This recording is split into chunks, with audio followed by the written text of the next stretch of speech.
లోపలికి వెళ్ళి కీ ఇచ్చేసి రేపటి నుంచి నువ్వు పనిలోకి రా. ఏమైంది సార్? వెళ్ళి నీ కొడుకుని అడుగు. సార్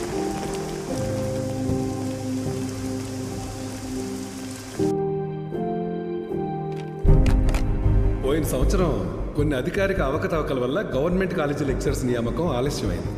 ఆ లెక్చరర్స్ కొరతని ప్రైవేట్ కాలేజీలు భర్తీ చేసి ఒక కొత్త వారధికి నాంది పలికాయి. కానీ ఇప్పుడు పరిస్థితి మారింది. ఇటీవల జరిగిన ఇంటర్వ్యూస్లో 500 మంది లెక్చరర్స్ సెలెక్ట్ అయ్యారు. కానీ పోస్టింగ్స్లో ఇంకా అస్పష్టత నెలకొంది. దీనికి కారణం గవర్నమెంట్ కాలేజీలు మొత్తం ప్రైవేట్ కాలేజీల ఆధీనంలో ఉండటమే. ఒక సదుద్దేశంతో తలపెట్టిన కార్యం నిరుద్యోగానికి కారణమవుతుంది. అందుకే ప్రైవేట్ కాలేజీలతో ఆనాడు ఏర్పాటు చేసిన ఎంఓయు రద్దు చేస్తూ జీవోని ఇమ్మీడియట్గా రివోక్ చేస్తున్నారు. సో గవర్నమెంట్ కాలేజెస్లో ఉన్న ప్రైవేట్ కాలేజ్ లెక్చరర్స్ తిరిగి వాళ్ళ కాలేజీలకు వెళ్ళిపోవాలని ఆదేశాలు జారీ చేస్తున్నారు. ఏం దిగులు పడుకు బాబు, అన్నీ సర్దుకుంటాయి. మీనాక్షి వాళ్ళ నాన్నగారి ఆప్తికానికి కాశీకి వస్తానని మొక్కున్నాను బాబు. అందుకే ఈ హడావుడి ప్రయాణం.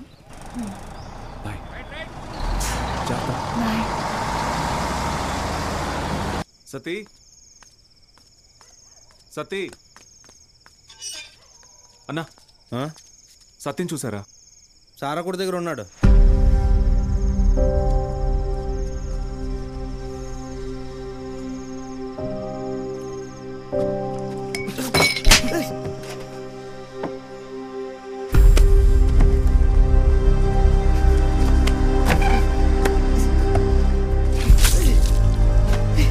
తుడుచుకో.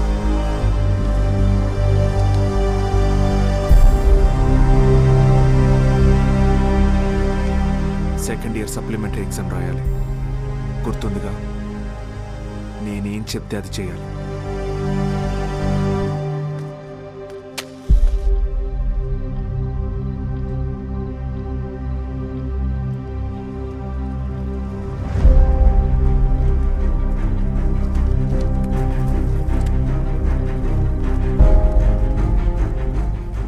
అమ్మ నాన్న పోయారు. ఇప్పుడు నువ్వు వెళ్ళిపోతున్నావు. ఇంకెవరికోసం రాయాలి?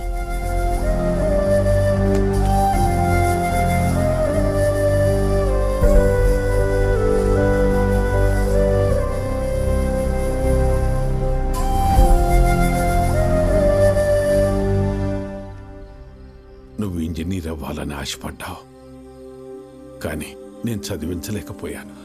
నన్ను క్షమించరా. ఎందుకు ఇప్పుడు ఓడిపోయాను? నీ వల్ల అక్కడ ఒక్క స్టూడెంట్ ప్రయోజకుడైనా నేను గెలిచినట్టు భావిస్తాను. వాళ్ళ అమ్మా నాన్న ఆనందం వెనక నా కొడుకున్నాడని గర్వపడతాను. ఇప్పుడు ఏమైందని, ఎందుకు జరిగిపోయింది దాని గురించి బాధపడుతున్నావు? రే, అడిగింది కొనివ్వకపోతే ఆ పిల్లలు ఒక్కరోజే ఏడుస్తారు. కానీ వాళ్ళ అమ్మా నాన్న కొనివ్వలేని పరిస్థితి ఉన్నంతకాలం ఏడుస్తూనే ఉంటారు. నా ఏడుపు నీకు అర్థం కాదులే.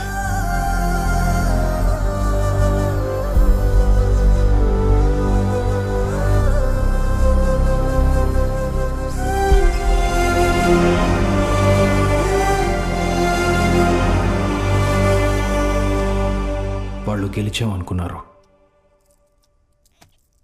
కానీ అస్సలు యుద్ధం అప్పుడే మొదలైంది. ఇంటర్ ఫస్ట్ ఇయర్లో పేర్లు ఇచ్చినట్టు ఇచ్చి మళ్ళీ వెనక్కి వెళ్ళిపోయారండి, లెక్చరర్లు లేరని. బ్యాగులు వేసుకుని ఎక్కడికి వెళ్తున్నారు? రే వీరన్న, పొద్దు పొద్దున ఎక్కడికి రా? క్లాస్కి వెళ్తున్నామండి. క్లాసా? ఇంకా సెలవులు ఇవ్వలేదు, అప్పుడే క్లాస్ ఏంటండి? మరి ఎక్కడికి వెళ్తున్నారు? పదండి చూద్దాం.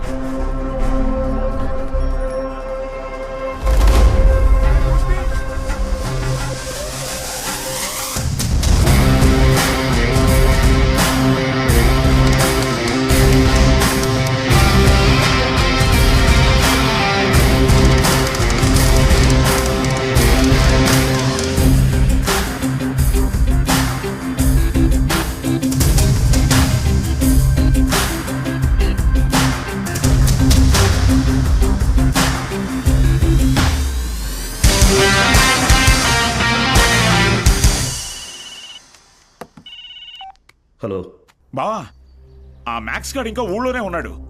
పొలంలో పాకేసి ప్రైవేట్ పెట్టేశాడు. ఏం చేయమంటావు బావా? హలో రే దత్తమ్మ, వాడు పాకేసింది నీ ఊర్లోనేగా. ఊరు ప్రెసిడెంట్ అయ్యింటే నన్ను అడుగుతున్నావా? రేయ్ ఆ పొలం ఎవరిదో కనుక్కోండి.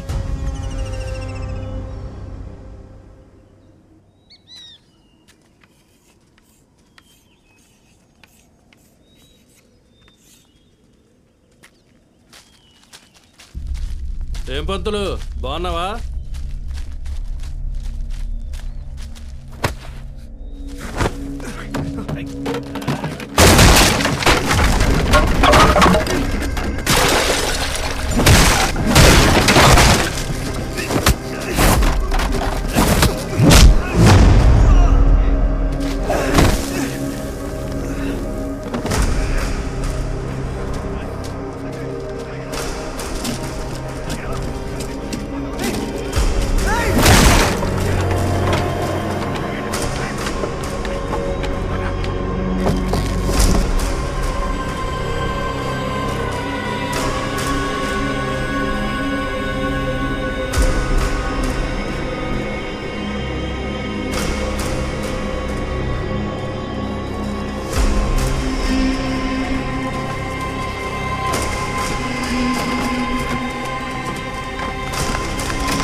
చేసిన చాలు, స్టేషన్ పద. సార్ సార్ వాళ్ళే సార్ పిల్లలు చదువుకునే పాకని పడగొట్టేసింది.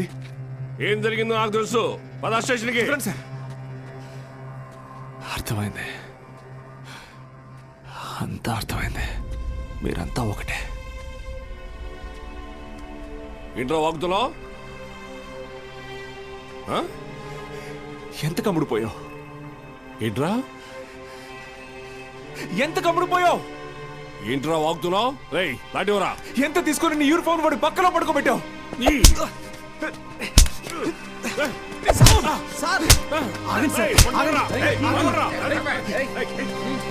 పోలీసు మీద చేంజ్ చేసుకుంటావా?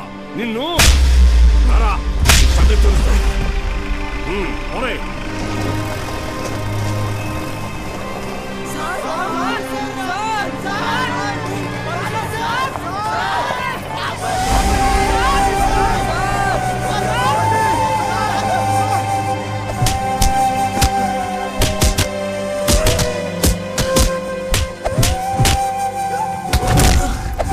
సార్ పంతుల్ని కొట్టడం పాపం సార్. పోలీసులు కొట్టడం నేనరా? రేయ్ కుమ్మండి రాయండి.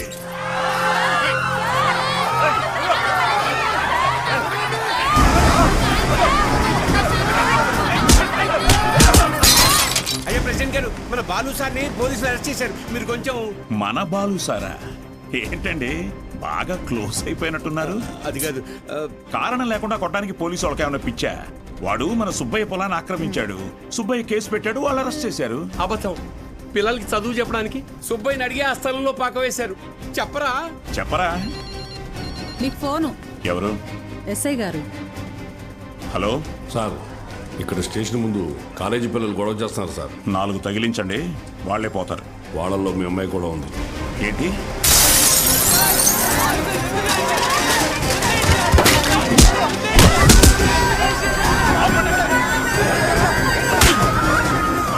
చంపేస్తానేమనుకున్నా? ఆపండి, ఆపండి! నోరు మూసుకుని మీ అమ్మ బాబులతో ఇంటికి పోండి. నీ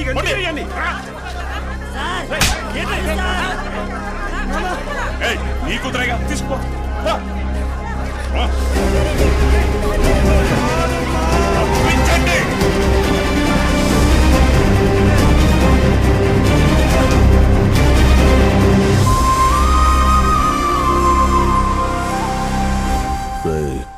వాడిని జైల్లో వేసి గాంధీని చేయకండి. వాడు ఆ ఊరుదులు వెళ్ళిపోవాలి. హీరోలా కాదు, అనాథలా. జూనియర్ కళాశాల నిధులను కాజేసి అవినీతికి పాల్పడినందుకు గాను, సుబ్బయ్య పొలాన్ని ఆక్రమించుకోవడానికి ప్రయత్నించినందుకు గాను, న్యాయవాటానికి వెళ్లిన పంచాయతీ సభ్యుల మీద, ప్రభుత్వ ఉద్యోగుల మీద చేయి చేసుకున్నందుకు గాను బాలగంగాధర్ తిలక్ మాస్టారిని ఊరు నుంచి వెలివేయడం జరిగిందహో.